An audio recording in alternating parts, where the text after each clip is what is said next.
Any sleep around here? What's all the racket? What's up? Chuck! I was only kidding. Gruesome, ain't it? Of course you know this means war. Air Jordan and Air Jordan. What'd you expect? Elmer Fudd? Nice shot. Nice shot. This floors them every time.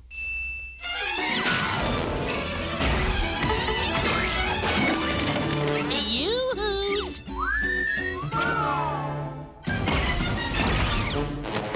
Nice shots. This could be the beginning of a beautiful friendship. That's all, folks. Well, that's my line.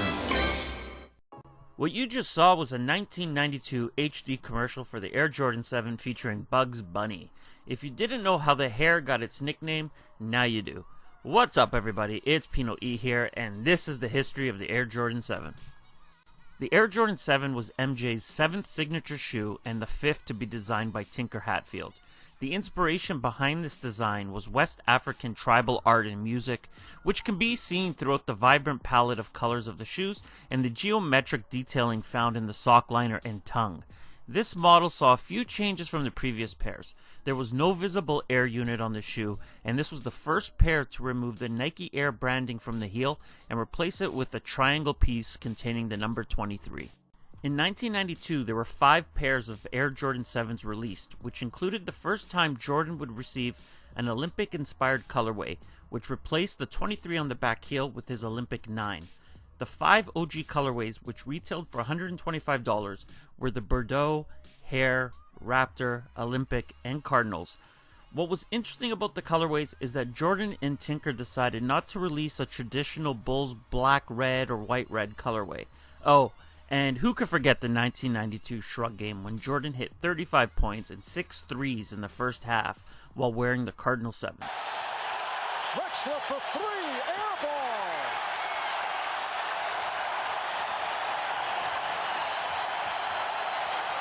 Here's Jordan for 3, yes! Did you see that look? Michael indicating he can't believe it. He feels it. There's nothing else he can say other than the man feels it and lets us know. The Air Jordan 7 line made its first retro debut in 2002 when Jordan Brand decided to drop the Raptors, which for this release they named Charcoal, along with the first release of the French Blue 7s. The French Blues would be the first 7 to release with a leather tongue, and both pairs retailed for $125. For the 7, nothing happened in 2003, and there wasn't a lot going on in 2004, but it was an Olympic year, and Jordan Brand decided to retro the Olympic 7s for the first time, and the price remained at $125. It's crazy that we have now passed 12 years since the release of the model, and the pricing hasn't changed. 2006 would be the first time the model would receive a full run, with 6 colorways releasing, and they also received a $5 price drop and were now retailing for $120. The first 2 models to release, the Chambrays and Pacific Blue 7s, were sold in limited quantities and they sold out fairly quickly, which were then followed by a retro of the Cardinal 7s, a women's exclusive Flint Grey, the Air Jordan 7 Maze, and the last pair to release in 2006 were the Air Jordan 7 Citrus. Flip the calendar to 2008 and we get 2 more pairs. This would be the first time the Hares would retro, and they came as part of the Countdown Pack, which sold for $310. Also releasing was a limited pair of the Air Jordan 7 Retro Miro, which got their name from the Spanish painter Joan Miro.